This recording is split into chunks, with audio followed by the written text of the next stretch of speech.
भारत की राजनीति में एक से बढ़कर एक बड़े वाले भरे पड़े हैं। ये वो हैं जिनको कितनी भी सुख सुविधा मिल जाए अपने स्वार्थ को छोड़ नहीं सकते हैं। भारत के एक नेता ने अब चीन का साथ देते हुए जो कहा है उसे सुनकर बड़ा ही आश्चर्य होगा। वहीं दूसरी तरफ रूस ने तुर्की और चीन को एक बड़ा संदेश दे दिया है और भारत ने और मलेशिया ने चीन को सबसे बड़ा झटका दिया है, जिसके पीछे भारत खड़ा है। आखिर क्या है ये खबरें, आइए जानते हैं विस्तार से। वो कहते हैं ना, बाप बड़ा ना भैया, सबसे बड़ा रुपया। भारत में कुछ राजनेता वैसे ही हैं।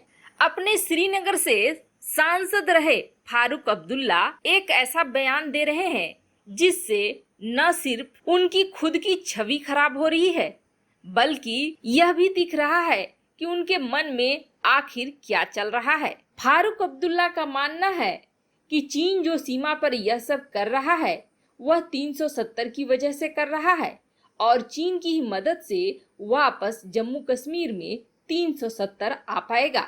वैसे आपको बता दें, इससे पहले फारूक अब्दुल्ला ने यह भी कहा था कि कश्मीर के लोग भारत से ज्यादा चीन को चाहते हैं। वैसे अपने ही घर में अगर इस तरह के नेता हो तो दुश्मनों की कोई कमी नहीं होती है। खैर, एक फारूक अब्दुल्ला के चाहने से क्या होता है।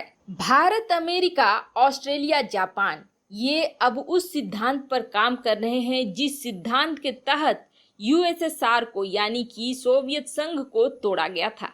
चीन को टुकड़ों में तोड़ने की एक बड़ी कहानी चल रही है। वैसे देखने से ऐसा लगता है कि लड़ाई अभी शुरू नहीं हुई है, लेकिन लड़ाई कब की शुरू हो चुकी है। आज तक चीन के इतिहासकार यह मानते थे कि कोई लड़ाई अगर बिना गोली चलाए जीती जाए तो वह सबसे अच्छी होती है, लेकिन चीन के इतिहासकार और रणनीतिकार इस वक्त औंधे मुंह गिर गए हैं, क्योंकि कूटनीतिक लड़ाई हो भी रही है और भारत अमेरिका जीत भी रहे हैं। इसका सबसे ताजा उदाहरण रोमानिया और मलेशिया ने दिया है। आखिर रोमानिया और मलेशिया ने ऐसा क्या करा है? लद्दाख में तो भारत से उलझे चीन को पूरी दुनिया के सामने मुंह की खानी पड़ गई। तो अब यूरोपीय देश रोमानिया ने चीन के साथ अपने डील को कैंसिल कर दिया है। कौन सी वह डील थी और उस डील को कैंसिल करके रोमानिया ने क्या कहा है? दरअसल डेन्यूब नदी के किनारे रोमानिया 2 परमाणु रिएक्टरों का संयंत्र लगाना चाहता था और साथ ही साथ यहाँ पर जो पहले से उसके संयंत्र थे उसको फिर से नवीनीकरण भी करना चाहता था। यह कॉन्ट्रैक्ट पहले चीन को दिया गया था और चीन के साथ 5 साल का समझौता था, जिसके तहत रोमानिया के सर्नवोडा के परमाणु संयंत्र में 700 मेगावाट के 2 नए रिएक्टरों का निर्माण करना था चीन को। लेकिन अब रोमानिया ने जो कहा है वह बड़ा ही सटीक जवाब है चीन को। पहले तो रोमानिया ने चीन से यह कॉन्ट्रैक्ट छीन लिया है, कैंसिल कर दिया है और इस कॉन्ट्रैक्ट को दे दिया है अमेरिका को। वैसे यह झोल अमेरिका के द्वारा ही शुरू किया गया है। ऐसा माना जा रहा है कि अमेरिका धीरे धीरे हर जगह से चीन को बाहर कर रहा है और इसमें पूरे के पूरे क्वाड देश मिले हुए हैं। क्वाड देश यही कोशिश कर रहे हैं कि हर जगह से चीन बाहर हो।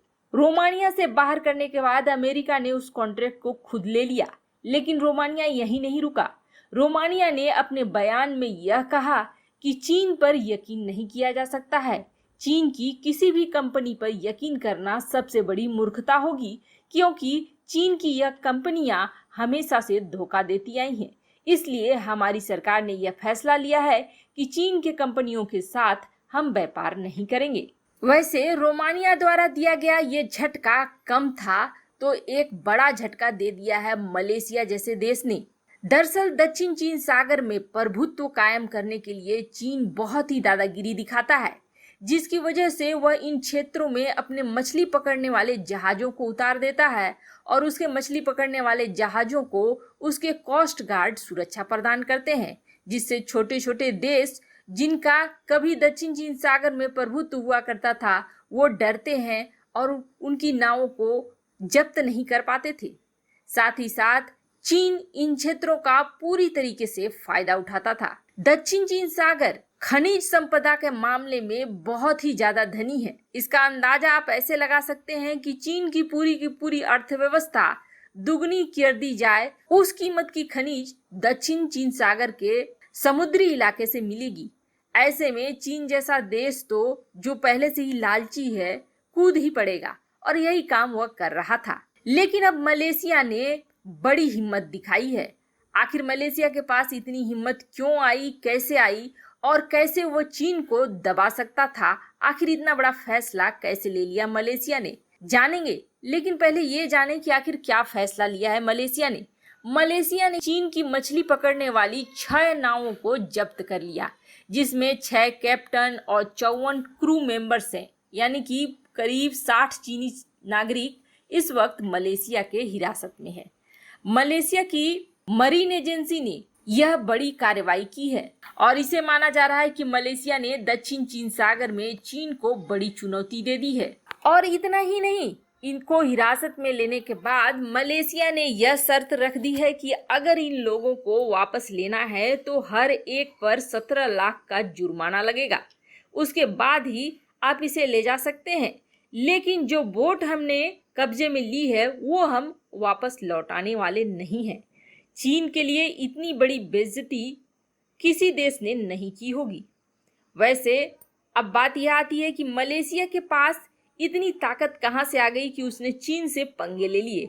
तो आपको बता दें, इस क्षेत्र में इस वक्त भारत और अमेरिका दोनों के युद्धपोत तैनात हैं और मलेशिया को दोनों देशों का आश्वासन है कि अगर कुछ होता है तो उसकी सुरक्षा के लिए ये दोनों ही देश आएंगे।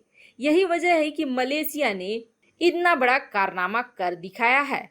वैसे इसका दूरगामी प्रभाव होने वाला है, क्योंकि अब छोटे छोटे देश भी इनको देखकर हिम्मत पाएंगे और अपनी अपने हितों की रक्षा करने के लिए आगे बढ़ेंगे। यह बहुत ही बड़ा कदम है चीन को तोड़ने के लिए। चीन के सारे पड़ोसियों को चीन के खिलाफ होना होगा, तभी चीन को तोड़ पाना आसान होगा। इसी रणनीति पर भारत अमेरिका काम भी कर रहे हैं और जिसका असर भी देखने को मिल रहा है। वैसे आपको क्या लगता है, क्या मलेशिया से अपने नागरिकों को छुड़ाने के लिए चीन पैसे भरेगा या फिर लड़ाई करेगा? कमेंट कर अपनी राय जरूर बताएं।